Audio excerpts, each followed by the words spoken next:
Hello दोस्तों, मेरे नए वीडियो में आप लोग का स्वागत है। हंसते रहिए, मुस्कुराते रहिए और देखते रहिए आरती तिवारी का यूट्यूब चैनल। और श्रीमद् भागवत कथा का छठा दिन है, तो प्लीज़ आप लोग ज़रूर पूरा वीडियो देखिएगा और बहुत सारा प्यार दीजिएगा, सपोर्ट कीजिएगा। आप पूरा वीडियो देखेंगे तभी आप समझ पाएंगे श्रीमद् भागवत कथा। तो प्लीज़ चैनल को सब्सक्राइब, लाइक, शेयर कीजिएगा और बहुत सारा प्यार दीजिएगा आप लोग। जय श्री राधे।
विठलदास के नियोजित में है ये पत्र।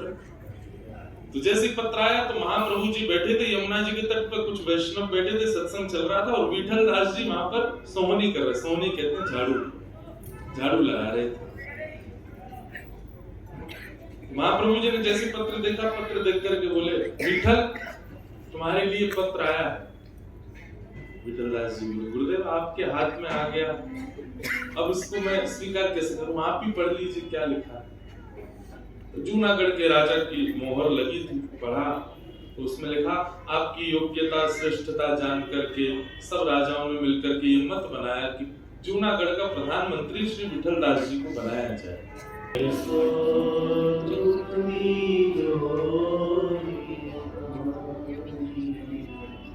और कैसा दुख चाहिए?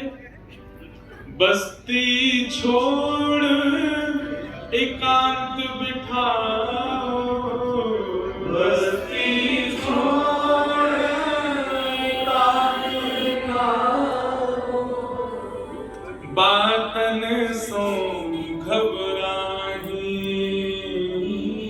बातन सो घबराही।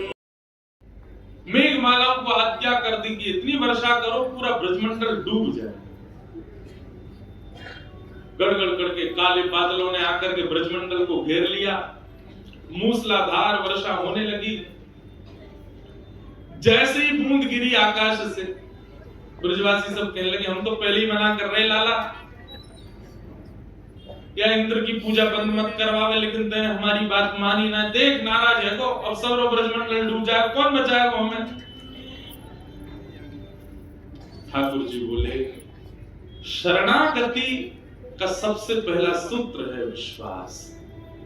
अगर आपके अंदर विश्वास नहीं है तो आप कितनी भी जगह माथे टेक रहे हो, तो केवल श्रम कर रहे हो। आप विश्वास, संबंध और समर्पण, तीन बातें याद रखिए।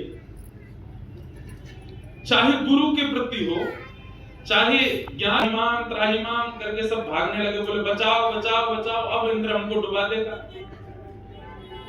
ब्रजवासियों के चित्त में विश्वास को प्रगाढ़ करने के लिए ठाकुर जी बोले, कुछ करना पड़ेगा।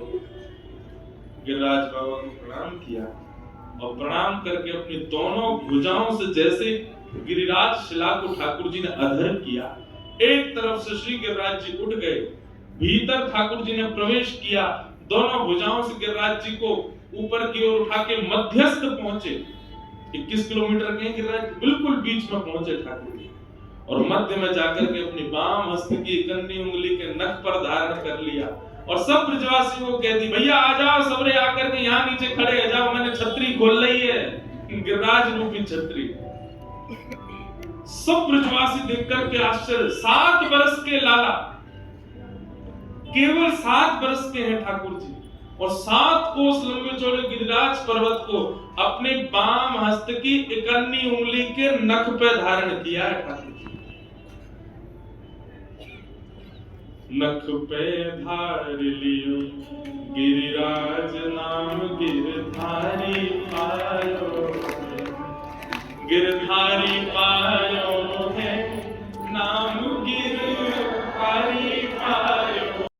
कभी पूजा में, और जहां की तरफ गिरिराज जी झुके वहीं के सब ब्रजवासी अपनी अपनी छड़ी लेके और गिरिराज जी के नीचे लगाना, और जैसे गिरिराज जी ऊपर हिलने लग जाए तो दूसरी तरफ गिरे तो दूसरी तरफ के सब लगावे।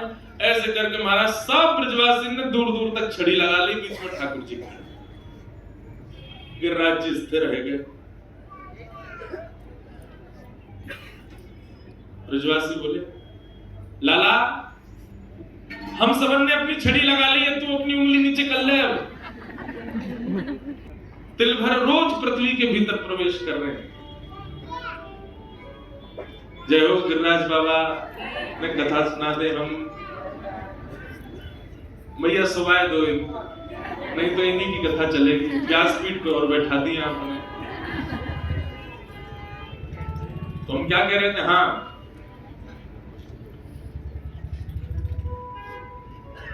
चटनी बन जाओगे सबरे। ब्रजवासी सब बोले, हैं रे लाला, तू यूं सोच रहा दिखे कि तेने अपनी उंगली पे उठा ली जे। ठाकुर जी बोले, तो क्या सोचूं मैं?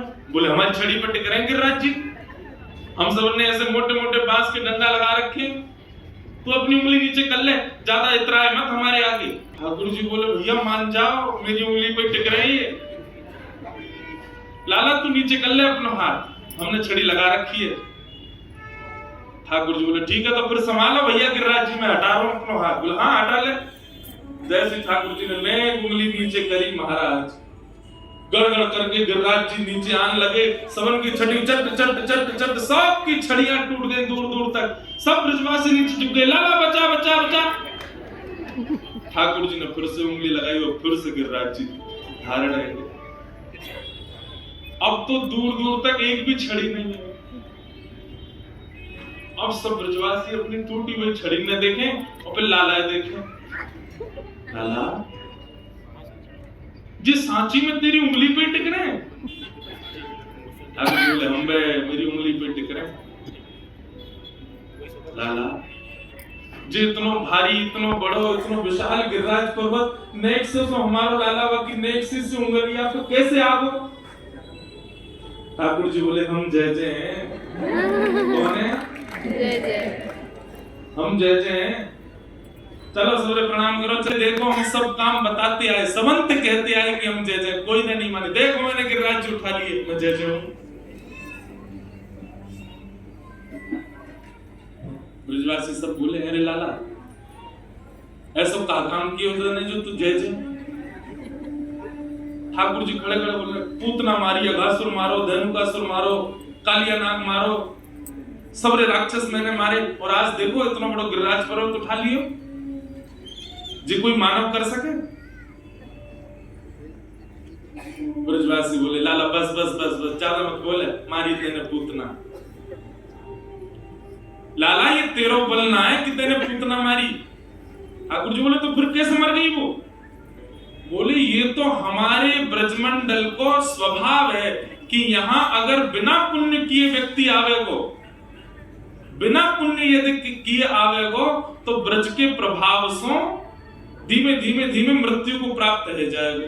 यहाँ आवे के काजे बहुत पुण्य होने चाहिए। राक्षसन ने पुण्य किए नहीं और ब्रजमंडल में घुस जाएं, और जैसे ही घुसे तो नेकाद उनके जो पुण्य वो कम होने लगे, और जैसे ही उनके सबरे पुण्य खत्म हुए वही समय वो तेरे पास आ जाए। वह समय उनकी मृत्यु होनी होगा, जैसे ही मरे मरे मरे में हाथ मारने हो गए, मैंने मारी। ठाकुर जी बोले, इतना दिमाग या बात में लगा रहे हो कि उनके पुण्य नहीं है, और यूं नहीं मानोगे सीधे सीधे कि मैं भगवान हूं। ब्रजवासी बोले, लाला तू जो कहे वो सब मानने को तैयार है, पर जे ना मानेंगे कि तू भगवान है। ओ यशोदा मैया आई मैया इधर लाला गैया चरावे जावे दिखायो पर्वत उठावे को। ये सब बातें कहने से क्या समझ में आया कि ठाकुर जी चाहे चतुर्भुज रूप धारण कर ले ब्रजवासी तब भी नहीं मानेंगे कि हे भगवान। क्यों? प्रेम। ठाकुर जी का श्रीअंग पिघलने लगा। तभी नारद जी को चिंता हुई। नारद जी दौड़ करके गए और रोहिणी मैया से जाके व्यास मंच पे बैठे कथा सुना रही रोहिणी मैया नेत्र बंद करके। तभी कहा मैया अभी कथा विश्राम करो, नहीं तो ठाकुर जी नदी बहन करके बहने लग जाए। रोहिणी मैया ने कथा विश्राम करी और उस समय ठाकुर जी का बहुत करीब 70% जो श्री अंग था वो पिघल चुका था। वही कथा विश्राम होगी तो वही रूप ऐसे ही रह गया था। नारद जी ने जाकर के प्रणाम किया, बोले भगवान अब कैसे सृष्टि का आगे संचार होगा, आप तो ऐसे बन गए। ठाकुर जी बोले नारद पूरे विश्व को पता चलना इसलिए मेरा यही स्वरूप उड़ीसा के श्री जगन्नाथ मंदिर में विराजमान होगा और कलयुग का प्रधान देव मुझे ही माना जाएगा। ब्रजवासियों के प्रेम में ठाकुर जी प्रेम विगलित हो गए।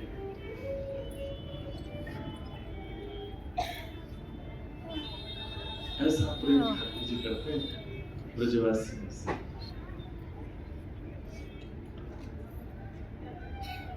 ब्रजवासी मान नहीं रहे कि लाला परमात्मा। इनको ये भय नहीं है कि गिरिराज जी नीचे आ गए तो मर जाए। अब यूं ही कह रहे हैं लाला तू सांची बता तूने उठाए कैसे। मधुमंगल सीताराम बोले हम भी उठाएंगे फिर। ठाकुर जी बोले सुनो हमारे ब्रज में गाते कछु माखन को बल बढ़ो कछु गोपन करी सहाय श्री राधे जी की कृपा सो मैंने गिरिवर लियो। अरे भैया तुम सबरे सांची कह रहे हो मैं जय जय ना हूं, मैं परमात्मा ना हूं, मैं भगवान ना हूं भैया।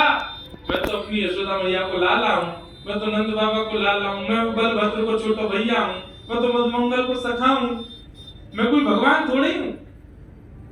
वो लाला वो तो हमें पता है पर उठाए कैसे।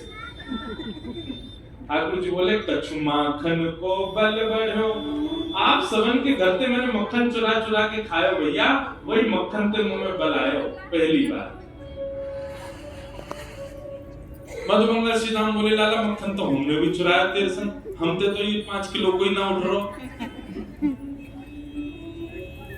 ठाकुर जी बोले दूसरी बात है ना, बोले कहा कछु गोपन करी सहाय।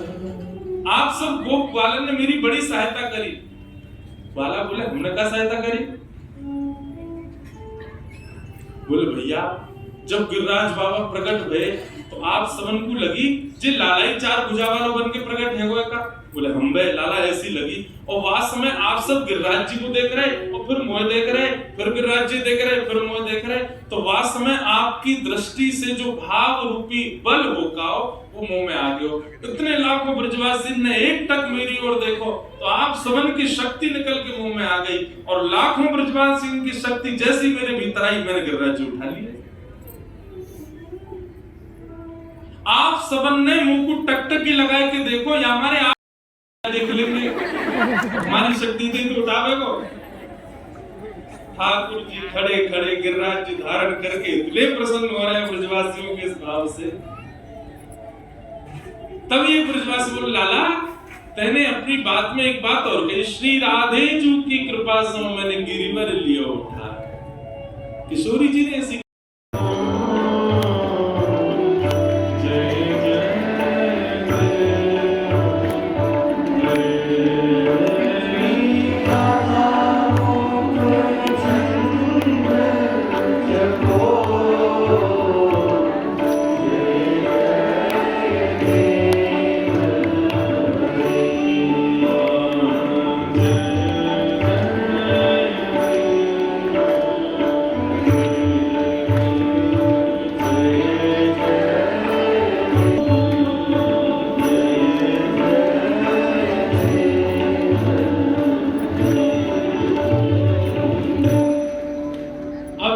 जलधर सुंदर धृत मंदर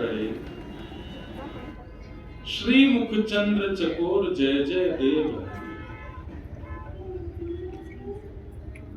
गर्गाचार्य जी ने जब तो ना समूह गुणई, आपको जो ये लाला है ना, या में नारायण जैसे गुण हैं। अगर आपको लाला में नारायण जैसे गुण हैं, तब यशोदा मैया ने गर्गाचार्य जी से कही, बोल अगर मेरे लाला ने कोई ऐसी लीला करी, मैं तो मैया हूं और मोह घबराहट भई, मोह कहीं और लगी कि मेरे लाला पे कोई संकट नहीं है, तो मुंह कहा करना चाहिए। समझ रहे हैं बात? तो गर्गाचार्य जी बोले, मैया आपके लाला की जो जन्म कुंडली है ना, ठीक ऐसी ही जन्म कुंडली एक और की है आपके ब्रज में। कौन की? वृषभानुनंदिनी किशोरी जी, श्री राधा। बोले मैया बिल्कुल ऐसी कुंडली है, ऐसा लगे कि बस ये पुरुष है वो स्त्री है। नहीं तो कान पकड़ो, और कान पकड़ के दबा के बोली, गर्गाचार्य जी दोबारा बोलियो जी कौन है? मैया ब्रह्म दो रूप में। मैया ने और जोर से मोड़ो। बोले ब्रह्म होता तो मुंह कान मोड़न दे तो। बाबा ये उल्टी बात मत करे करो, ये ब्रह्म कोई ना ही मेरो लाला है, और ब्रह्म होगा तो कोई और को होगा, और ये सदा मेरो ही रहेगा। ये बात मत के करो कि ब्रह्म है, ये परमात्मा है, नारायण समान गुण। आप तो केवल युक्ति बताओ, कभी मेरे लाला की शक्ति छीन भाई तो कहा करूं। ठाकुर जी गर्गाचार्य जी तो कह रहे अब मत बोले, और बोले को मोड़ देगी मैया कान। गर्गाचार्य जी बोले मैया आपके लाला की जो आधी शक्ति है ना, जो इनकी आह्लादनी शक्ति है, वो वृषभानु जी की लाली है राधा। जब भी कोई विशिष्ट क्रिया करे और आपको भय लगे कि कहीं मेरे लाला पर संकट नहीं आ जाए, आप वृषभानुनंदिनी किशोरी जी को या के बगल में या के आगे या के पीछे कहीं खड़ो कर दियो, बस शक्ति और तीव्र रह जाएगी। बोले भैया मैं ढूंढी रहूं, मिले ही ना, कहां चली गई है। ढूंढते ढूंढते यशोदा मैया जब आई तो ठाकुर जी जिस शिला पर खड़े थे उसी शिला के पीछे जाके जब देखा, पद्मासन में किशोरी जी बैठी हैं, बिल्कुल छुपी हुई, किसी को दिख नहीं रही, और पद्मासन में नेत्र बंद करके नहीं, नेत्र खोल करके बैठी हैं, और अपने नेत्रों से ही, कोमल नेत्रों से गिरिराज जी को एक टक देख रही हैं। एक अद्भुत सी कांति नेत्रों से प्रकट हो रही है, और श्री गिरिराज जी किशोरी जी के नेत्रों से प्रकट होने वाली कांति पर ही टिके हुए। पहले ही किशोरी जी वहां विद्यमान है। इस बात का क्या मतलब है? ठाकुर श्री कृष्ण जितनी भी लीला कर रहे हैं, उन लीलाओं में गुप्त रूप से किशोरी जी कहीं ना कहीं विराजमान है। उन्हीं के द्वारा ही लीला संचालित हो रही है। देख क्या है ठाकुर जी कर रहे हैं, कठपुतली नाचती है, गिरती है, कूदम करती है, पर उस कठपुतली के जो धागे हैं वो पीछे पर्दे के बैठे हुए एक व्यक्ति के हाथ से बंधे। ठीक वैसे असली गिरवरधारी तो किशोरी जी है, असली गिरवरधारी तो हमारी लाडली जी है। तो लाला को केवल नाटक करे, उंगली लगा खड़े हो, मैंने उठाए।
क्यों? गो माने गाय, गो माने ज्ञान, गो माने इंद्रियां, हाथ पैर नाक आंख मुख कान त्वचा, ये सब गो है। और विंद माने रक्षक, हमारी ज्ञान के रक्षक, हमारी इंद्रियों के रक्षक, गायों के रक्षक जो हैं उनको गोविंद कहते हैं। आज हमारे नाश का कारण इंद्रियां बनती हैं क्योंकि इनके ऊपर कोई रक्षक नहीं है।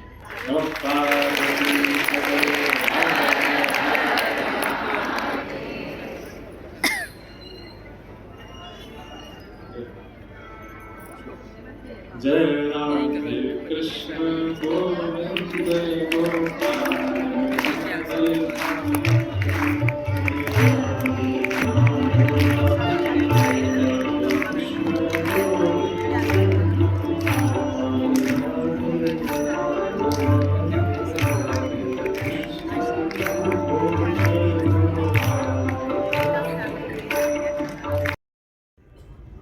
ठाकुर जी की सेवा करते करते एक दिन ठाकुर जी ने दोनों से कहा वरदान मांगो मन ही मन।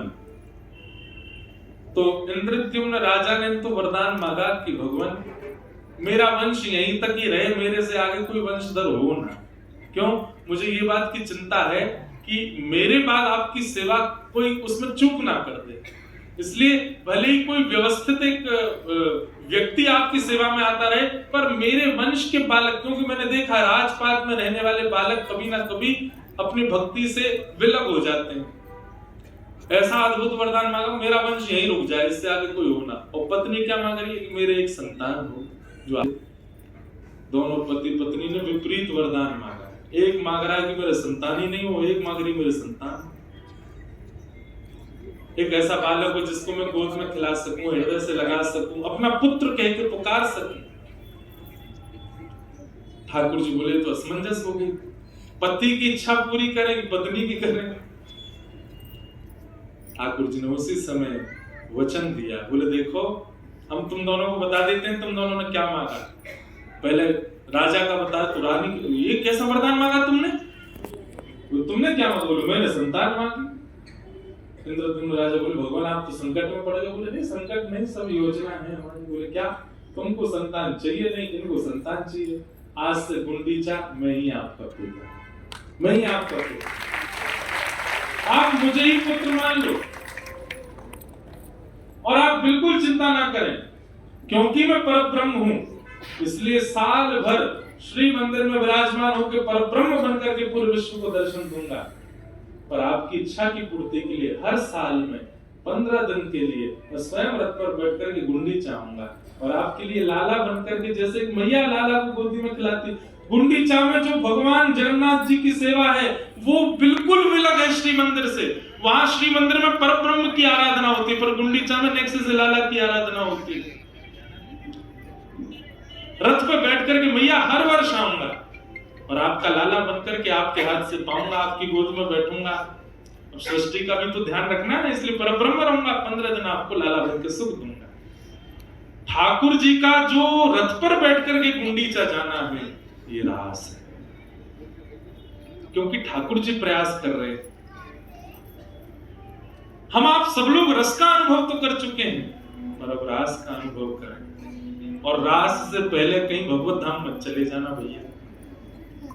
इसलिए जितना सीमित जगह समय बचा है ना जीवन का, प्रयास कर लीजिए कि इसमें रास हो जाए। जितने युवा बैठे हैं बहुत भाग्यशाली युवा कि आपको बहुत सही समय पर ठाकुर जी कथा में भेज रहे हैं।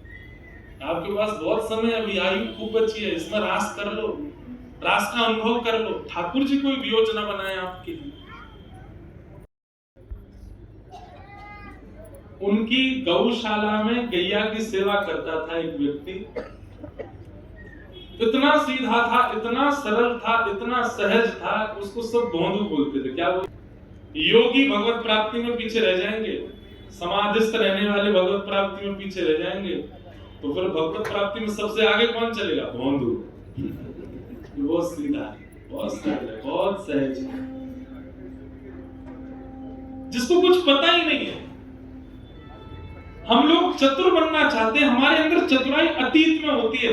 चतुर बनेंगे ना संसार के प्रिय रहोगे, और सरल बनोगे ठाकुर जी के प्रिय रहोगे। इसलिए सहज बनने का थोड़ी अंदर में सहजता रखा करो।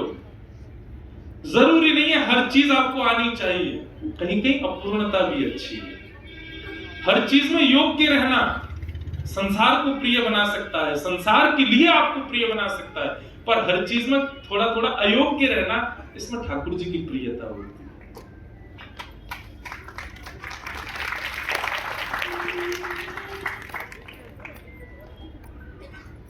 भोंदू कथा में बैठता था, रोज अपने गुरु जी का प्रवचन सुनता था। मुझे इतनी प्रिय लगती है कथा, और इस कथा कहने का केवल एक ही अभिप्राय है, ऐसे हम बन जाएं।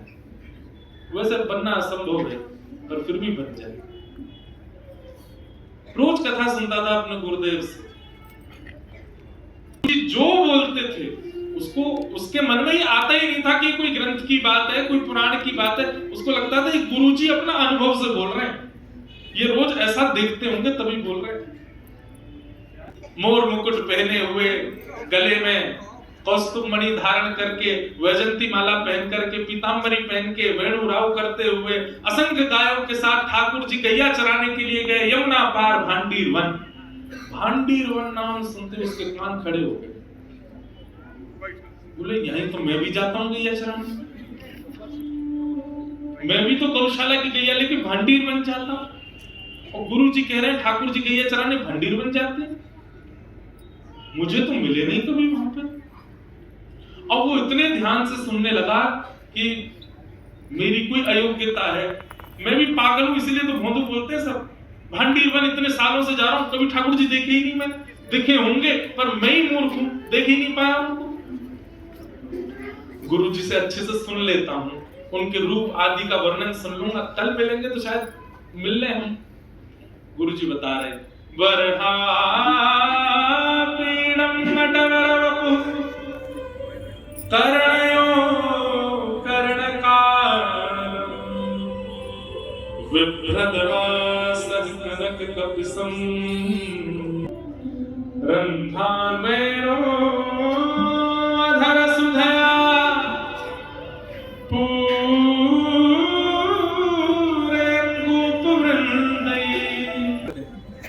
गले में वैजंती माला पहनते हैं, अधरों पर वंशी धारण करते हैं, ठाकुर जी के कटाक्ष नेत्र हैं, ठाकुर जी का श्याम वर्ण है, पीली पीतांबरी पहनते हैं, उनमें से चंदन की सुगंधी आती रहती है। उनका वपु यानी कि अंग ऐसा है कि एक बार कोई देख ले तो उनको देखने के बाद जहां देखेगा वही दिखेंगे, ऐसा उनका श्री अंग।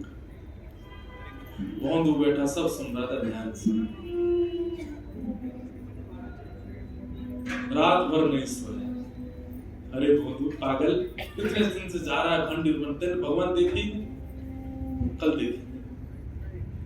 दूसरे दिन गायों की सेवा करके और सब गायों को खोल करके भांडीर वन गया। और दिन तो जाके वृक्ष के नीचे लेट जाता था, लेकिन आज लेटा नहीं, गैया चल रही है और भांडीर वन के प्रत्येक कुंज में, प्रत्येक कलियों में, प्रत्येक सघन भाव में जाकर के ढूंढ रहा है ठाकुर जी का। नासिका से सूंघने का जाती है, अपने नेत्रों से गौर से पृथ्वी को देख रहा है कि कहीं चरण चिन्ह मिल जाए। मैंने सुना ठाकुर जी बताते हैं उनके चरणों में विविध विविध चिन्ह हैं। कान केंद्र में लगाकर के वेणु रव सुनने का प्रयास करता है, एक प्रकार से पंच इंद्रियों को लगा दिया कृष्ण ढूंढने में। यही तो गोपी करती है, नेत्र खोजें, कान सुने, सब जगह। शाम हो गई, वापस जाने का समय आ गया, उदास हो गया भोंदू, ठाकुर जी मिले नहीं। एक दिन में थोड़ी मिलेंगे, इतने साल हो गए, मैंने प्रयास ही नहीं किया, कुछ दिन प्रयास करूंगा मिल जाएंगे। अब तो वो हर दिन जाता और ठाकुर जी को खोजे। उसके सीधेपन पर, उसके इस भोलेपन पर, उसके इस भोंदू स्वभाव को ठाकुर जी इतना बढ़िया लगा। बोले कि ये देखो, ये कलिकाल में इसको ये विश्वास है अपने गुरु की वाणी पर कि मैं भांडीर वन में ही हूं, ढूंढ रहा है।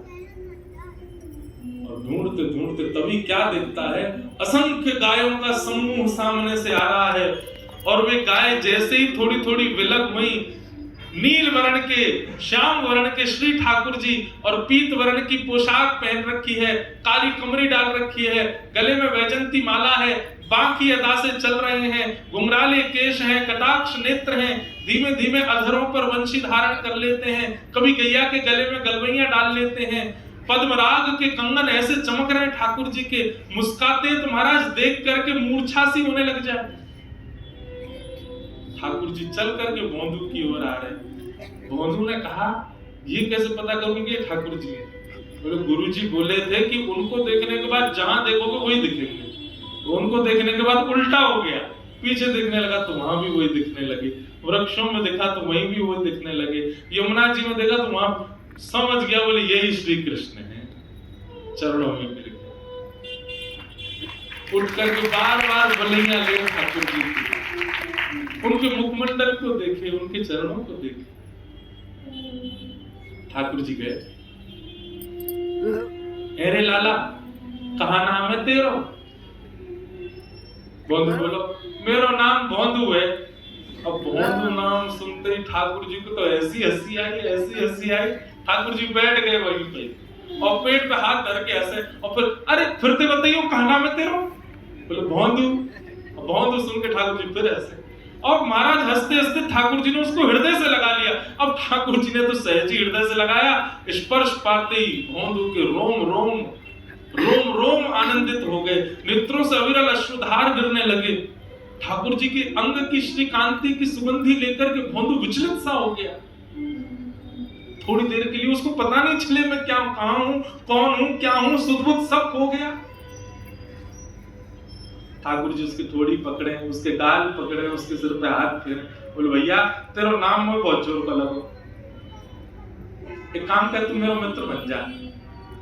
भोंदू बोले मैं योग्य हूं, मैं अधिकारी हूं इतना?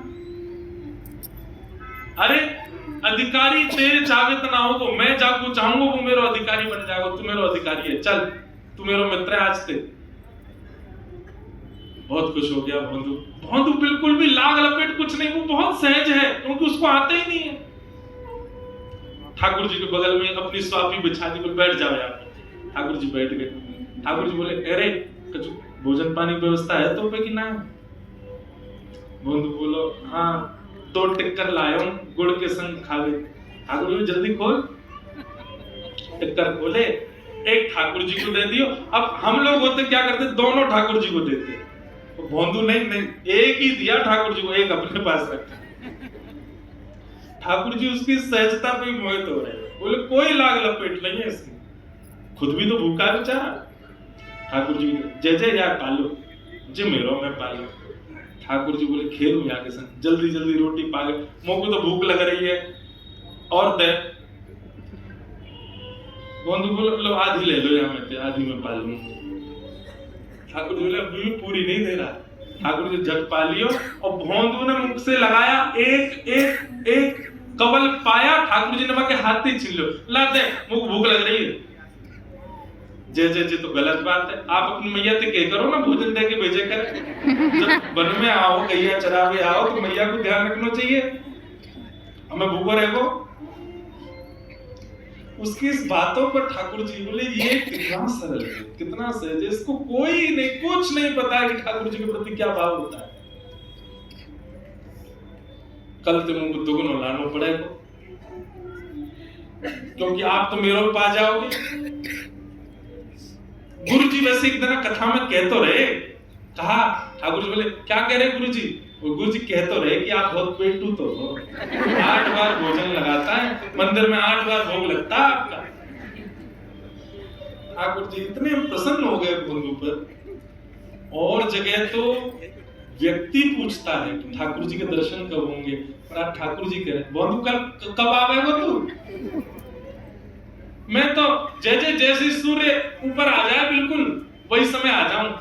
प्राचीन काल में घड़ी तो होती नहीं, तो सूर्य की छांव से लोग समय बताते थे। मेरी छांव या तरफ पड़ेगी वह समय आऊंगा, मेरी छांव पीछे को पड़ेगी वह समय आऊंगा, मेरी छांव नहीं दिखेगी आप मतलब ठीक 12 बजे सूर्य ऊपर वही समय आऊं। जैसे ठाकुर जी बोले ठीक है। भोंदू चलो गया, दूसरे दिन पूरी रसोई की सामग्री इकट्ठी करने लगा। बोले भूख को छोड़ दें, कल भी भूखे ही रह गए यार, मतलब उनकी खुराक ज्यादा, मैं तो अपनी 2 रोटी को कोटा ले चलूं, उनके घर दुगुना ले जाऊं। किसी ने कहा भोंदू इतने वर्षन थे तो तू सहज ही जाता हो, आप इतने सामग्री क्यों लेके जा रहे हो? भोंदू के मुख से निकला, ठाकुर जी आमे वहां पर, उन्हें भूख लगे, यशोदा मैया के जो धरकी ना भेजे, कल मेरी रोटी खा गए, मौतें छीन के खा गए मेरे से, भूखो ही रहो मैं, या मान ले जा। अच्छा, अब ये बात ऐसी है कि भोंदू झूठ नहीं बोलता। झूठ बोलना भी चतुर व्यक्ति को ही आता है, सीधे व्यक्तियों को झूठ बोलना नहीं आता। छोटे छोटे बच्चे होते हैं, वो जब तक नहीं आते ऐसा मुकुट पहन के आते हैं। गुरुजी आपने कहा था ना, कर्णयो कर्णकारम, कान 2 हैं, कुंडल एक ही पहनते हैं, आए थे एक ही कुंडल पहन के आते हैं। वही जयंती चमाला, और गुरुजी में कहा बताऊं, उनने जादना उनको अपने अंग से लगायो, वादना तो गुरुजी जन पता नहीं, ऐसा लगी कि धरती है ही नहीं, मैं आकाश में उड़ रहा हूं। उनके तन की सुगंधी गुरुजी ऐसी, उनको स्पर्श ऐसा, ये जो लक्षण भोंदू बता रहा था, सामने बैठे गुरुदेव के नेत्र बंद हो गए। बोले कि इसको भगवत दर्शन हो चुका। गुरुजी बोले तूने कितने दिन से मिल रहा है ठाकुर जी से? बोले 4 दिन हो गए। तूने पहले क्यों नहीं बताया? बंधु बोलो, मुझे लगी आप सब तो इतने वर्षन से मिल ही रहे हो उनसे, मैं ही अभी पहली बार मिलूं। गुरुजी आप इतनी अच्छी कथा सुनाते, आपने देखे होंगे तभी तो सुनाते। ये सब विद्यार्थी जो यहाँ इतने विद्वान हैं, इन सबके गले में आप हाथ रखते हो, इनके सिर पे आप हाथ रखते हो, ये सब इतने श्रेष्ठ हैं क्योंकि सबने दर्शन किए होंगे, मैं ही एक अभागा हूं इतने दिन बाद है। गुरुदेव समझ गए, बोले इसका भोलापन, इसकी जो सहजता है, सरलता है, यही ठाकुर जी को भाग है। गुरुदेव बोले बंधु तू वन में जा, एक काम करेगा। बोले गुरुदेव आज्ञा करो। बोले ठाकुर जी को यहाँ ले आई वास।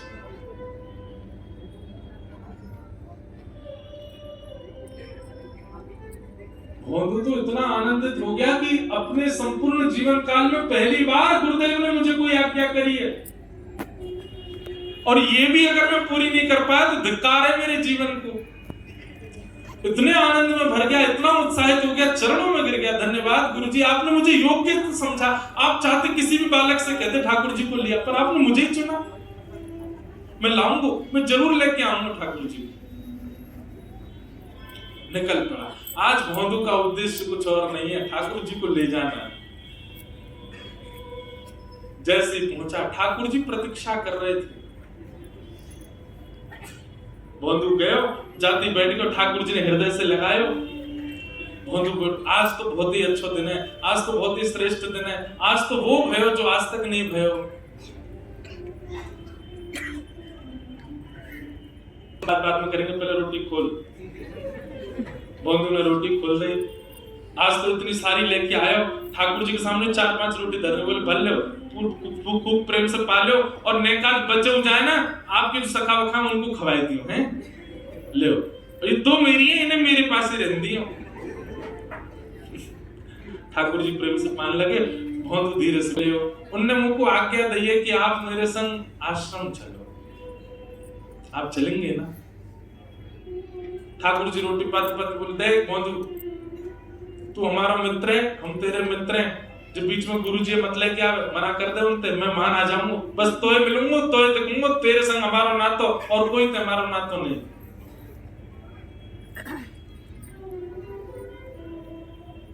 भोंदू बोलो ऐसे मत करो, आप मुझको गुरुदेव की कृपा थी मिले हो, उनने नहीं बताया हो तो आपके बारे में कैसे मिलते आप मुझको? जिन गुरुजी ने आपसे मिलवाया उनसे मिलने के काज ऐसे मना मत करो। जय जय। ठाकुर जी बोले देख तू जो कहेगा सब मंजूर है, और गुरुदेव के पास हम नहीं जाएंगे। भोंदू बोलो नहीं जाओगे? ठाकुर जी नहीं जाएंगे। अंतिम बार पूछ रहा हूं, नहीं जाओगे? ठाकुर जी बोले नहीं जाएंगे। तो सामने जो 2-3 रोटी बची भोंदू ने वो उठा ले। जब गुरुजी के यहाँ के नो मत खाओ, हमारे गुरुजी तो इतना बैर है आपको, इनको मत खाओ। ठाकुर जी बोले तो जे कौन सी बात है भैया, उन्हें खान दे ना, जे गुरुजी घर की है ना खाओगे। वो सबरी धर के महाराज पोटली बांधने लगो। ठाकुर जी के हाथ में आधी रोटी बची थी, तो ठाकुर जी बात कर ये वो दे दो, ये गुरुजी को ये। ठाकुर जी बोले ऐसा कौन करे? बोले अब रोटी तब मिलेगी, यो बताओ गुरुजी के पास चलोगे कि नहीं? ठाकुर जी बोले तू चाहे जितनी जिद कर ले, गुरुजी के पास तो नहीं जाऊंगा। भोंदू बोलो जीवन में पहली बार गुरुदेव ने मुझे आज्ञा दी और आप मना कर रहे हैं। ठीक है जैसे आज से एक बात और सुनो, जो मित्रता 4 दिन पहले आपने बनाई मैं वह तोड़ रहा हूं आज। आपसे मेरा कोई संबंध नहीं। और सुनो, ये अपनी गैया ने लेके मां पल्लम को जाया करो, वहीं चलाया करो। अगर ये यहाँ बाड़े में आ गई, इन्हें लेके आश्रम चलो जाऊं, तुम नहीं जाओगे तो गैया ने ले जाऊं। कल तो यहाँ मत आइयो, मेरो तुम्हारा कोई ना तो नहीं। और अपने सब पोटली वगैरह उठा के गैया ने इकट्ठी करके क्रोध में भर के भोंदू जान लगो। भोंदू जैसे जैसे ठाकुर जी से दूर जा रहा है, ठाकुर जी को मानो जैसे कोई त्रिलोकी ले जा रहा हो। ए भोंदू, अरे एक बात तो सुन जा। भोंदू रुक जाता है, बोले एक ही बात सुनूंगो कि आप गुरु घर चलोगे, या के अलावा कोई और बात करनी हो तो मैं मत रोकी। भोंदू बढ़ता जा रहा है, ज्यों भोंदू दूर जा रहा है, ठाकुर जी के नेत्रों से आंसू गिरते जा रहे हैं। भोंदू की याद आ रही है। ठाकुर जी ने थोड़ी देर विचार किया और दौड़ करके गए भोंदू के पास, और चलते हुए भोंदू के पीछे कमर से लद गए ठाकुर जी, और उसके कंधा पे लटक के बोले ले चल अपने गुरु के पास, आज वही दर्शन दे के आऊं, लेकिन तू मुझसे दूर नहीं जाएगा, तू सदा मेरे पास रहेगो, मेरे संग रहेगो। भोंदू तो खुश है। ठाकुर जी ऐसे पीछे अपनी कमर पर लटका लिए और दोनों पांव ऐसे भोंदू ने अपने हाथ में धर लिए और ठाकुर जी को लेके जा। ठाकुर जी ऐसे लटक करके जा रहे हैं भोंदू के कंधा पर। जैसे ही वृंदावन पहुंचे, आज गुरुजी प्रतीक्षा में तो थे, क्या होगा। जैसे ही गैया आई, गुरुजी दौड़ करके बाहर जाके देखने लगे, उन गायों के समूह के बीच में ऐसा दृश्य देखा ही नहीं है। क्या? भोंदू अपने कंधा पे लटका करके श्री ठाकुर जी को लेकर के आ रहा है। अद्भुत कांति श्री ठाकुर जी की प्रकट हो रही है, और ठाकुर जी कभी उसके गले से लग रहे हैं, कभी उसके गाल का स्पर्श कर रहे हैं, कभी उसके सिर पे हाथ धर रहे हैं, उसके गले से लटके हुए इतना प्रेम करते हुए श्री ठाकुर जी आ रहे हैं। ये दृश्य देख करके गुरुदेव वहीं मूर्छित हो गए। दौड़ करके भोंदू ने जल का छिड़काव किया, और गुरुदेव जैसे ही होश में आए, भोंदू तो गुरुदेव को गोद में लेके खड़ा था, और सामने त्रिभंग ललित श्याम सुंदर खड़े। ठाकुर जी को देख करके गुरु ने आज ठाकुर को नहीं, भोंदू को वंदन किया। घर त्याग दिया, वेद वेदांत सिद्धांतों का अध्ययन किया, इतना ज्ञानी बना, पर कभी भगवत साक्षात्कार नहीं हुआ। धन्य है भोंदू। केवल सरलता, केवल सहजता, केवल निर्मलता, केवल पवित्रता, केवल सीधापन है तेरे पास, और आज त्रिलोकीनाथ तेरे कंधा पे बैठ गया है। धन्य। ऐसा कहते ही ठाकुर जी ने दर्शन दिए। ठाकुर जी बोले देखिए, अब आपको तो बहुत जीवों का कल्याण करना है, आप गुरु हैं, पर भोंदू को हम ले जाए, अभी हमारे संग रहेगा। और ऐसा कहते ठाकुर जी ने भोंदू के गले में गलवैया डाली, और देखते ही देखते गुरु के सामने से भोंदू को लेकर के ठाकुर जी वहां से अंतर ध्यान।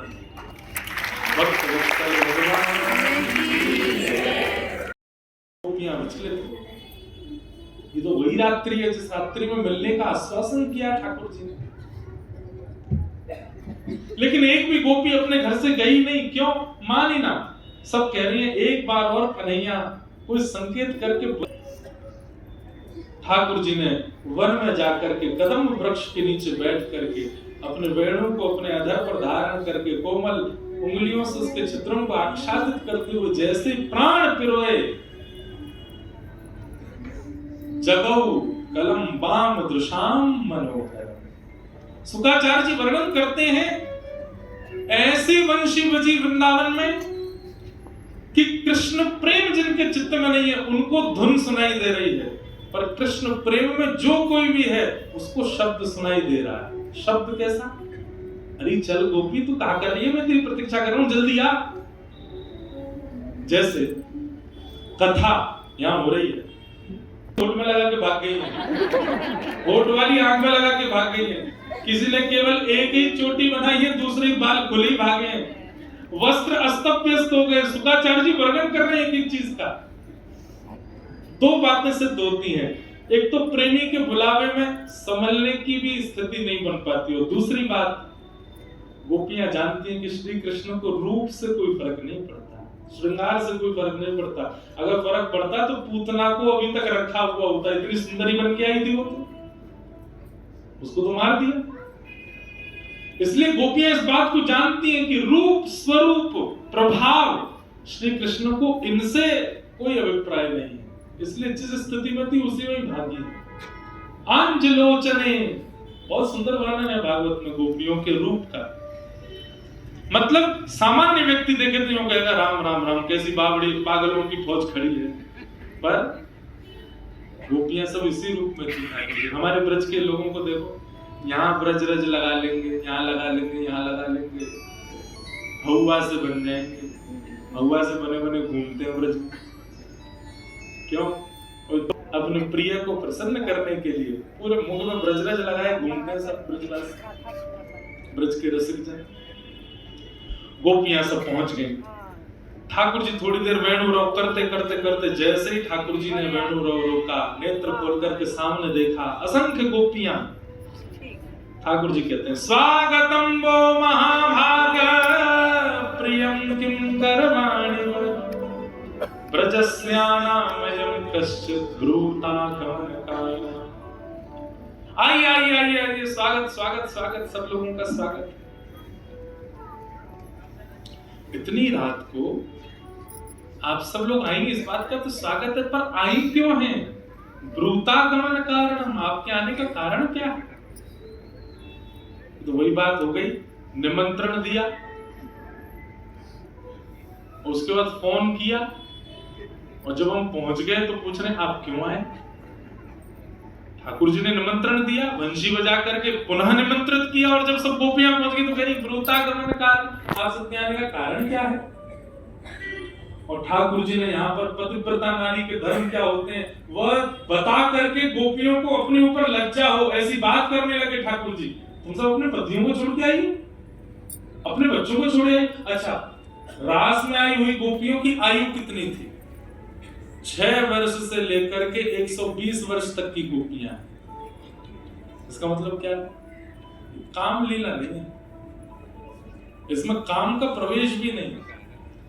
मतलब यशोदा मैया के संग की गोपियां, जो ठाकुर जी जिनके लिए पौत्रवत हैं, वो भी ठाकुर जी दोनों रास करने आई है। कई गोपी तो ऐसी, उनको 2 गोपी पकड़ के लाएंगे, चल नहीं पा रही है, वो भी रास में आएंगे। कई गोपी वो हैं जो अबोध बालिका के समान है, वो भी रास में आएंगे। इसका मतलब क्या है? ये काम विजयी लीला है। काम लीला होती तो आयु से पता चल जाता कि ये उचित नहीं। देखना उसको, उसके संग में गोपियां रास विहार कर रही हैं। इसको आप आज के सिनेमा में भी दिखाओगे ना तो भी व्यक्ति के नेत्रों में काम नहीं आ सकता। 7 वर्ष का बालक, 7.5 वर्ष का बालक, ये जीवात्मा परमात्मा के भक्ति मिलन की लीला है, इसमें काम है। और सब गोपियां ठाकुर जी को प्रियतम रूप में देख रहे हैं।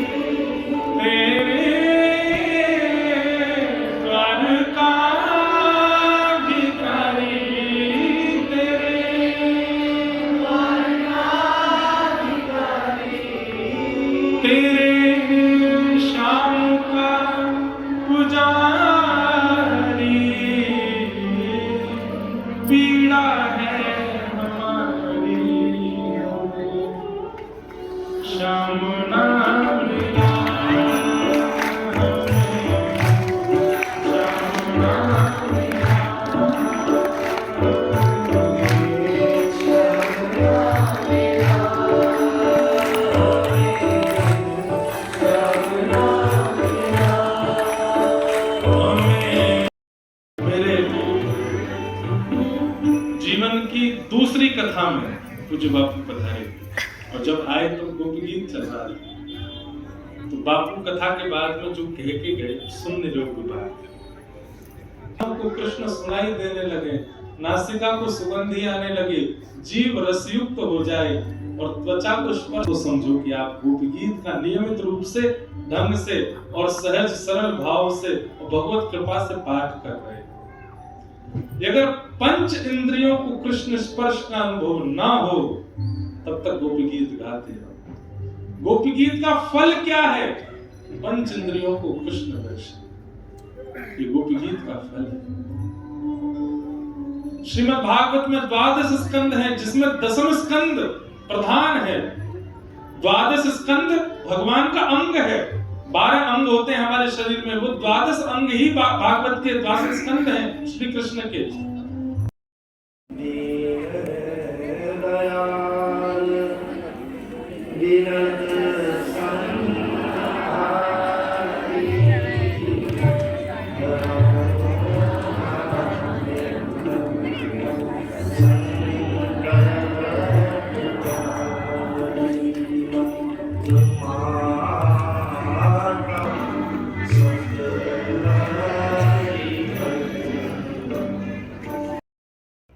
गोस्वामी जी ने तो कहा ही, मोरे मन प्रभु अस विश्वासा, राम ते अधिक राम कर दास। भक्त को तो भगवान ने अपने से बड़ा बना दिया, इसलिए तो व्यास पीठ को भगवान ने स्वयं श्रोता रूप में सुनकर और कहा कि कथा जहाँ होगी वहाँ मेरा तो आना निश्चित। महाभारत में जाए या ना जाए, वहाँ तो सारथी बन के उनको रहना पड़ा, लेकिन कथा में तो भगवान को दास बन के रहे।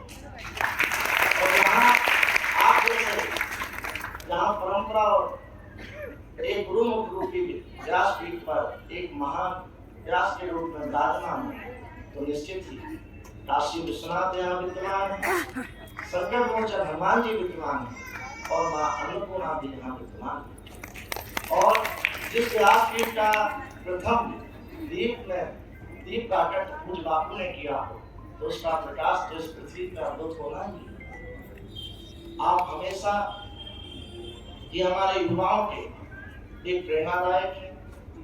हम सब युवा आपको सुनते हैं और आपकी सरलता, विनम्रता, उदारता, करुणा, कृपा हम सब पर बनी रहे। और गंगा जमुना सरस्वती जो आपने अपनी कथा में कहा, निश्चित ही यह काशी है जहाँ हमेशा विश्वनाथ अगर एक रूप में होते तो हमारे विश्वनाथ नहीं होते। विश्वनाथ ने राम को भी दर्शन करने के लिए बंदर के रूप में गए और कृष्ण के दर्शन के लिए नारी बन के भी लीला में चले गए। तो हम लोग ऐसे महापुरुष के उपासक हैं कि उनमें सारे दर्शन हम लोगों को प्राप्त हो जाते हैं। और आपके मुखारबिन से सारे श्लोक रूपी और वाणी रूपी जो भाव मिल रहे हैं, निश्चित ही वो संगम है। इस समय हमारे प्रयागराज में तीर्थराज प्रयाग में महात्म होना है, वहाँ भी पूरा विश्व आपका इंतजार कर रहा है, आपकी कथा का इंतजार कर रहा है। और हम निवेदन करेंगे कि हम वहीं प्रयागराज से आए हैं, अभी 1.5 महीने से वहीं हैं, 1.5 महीने बाद आया हूँ। आप सब लोग व्यास जी का आशीर्वाद लेते त्याग में आए, वो अद्भुत है, दिव्य है और भव्य है। मैं अपनी वाणी को विराम दूं, आपको प्रणाम करता हूँ पूरी काशी वासियों की तरफ से, और जो बोलते हैं उनकी तरफ से तो सब प्रणाम करते हैं, हम जो चले गए उनकी तरफ से प्रणाम करते हैं, क्योंकि वो बात करें।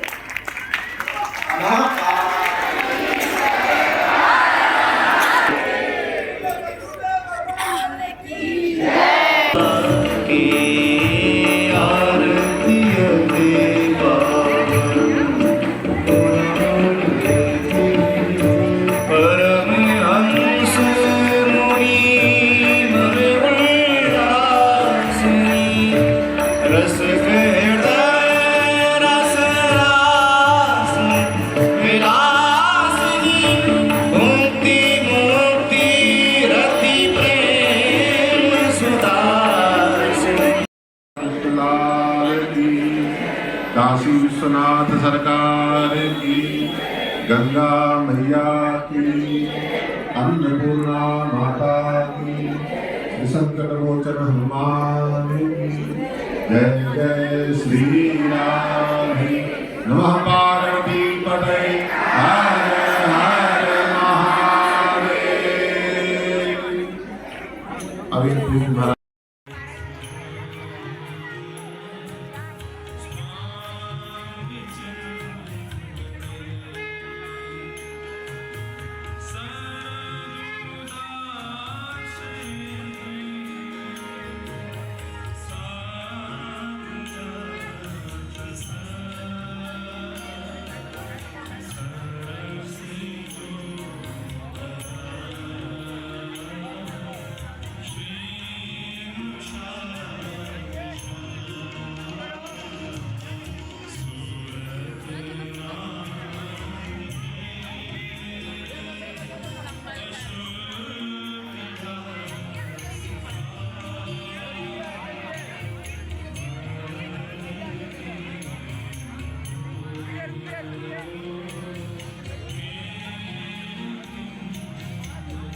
प्लीज़ चैनल को सब्सक्राइब लाइक शेयर कीजिएगा। आप लोग बहुत सारा प्यार दीजिएगा। श्री राधे राधे।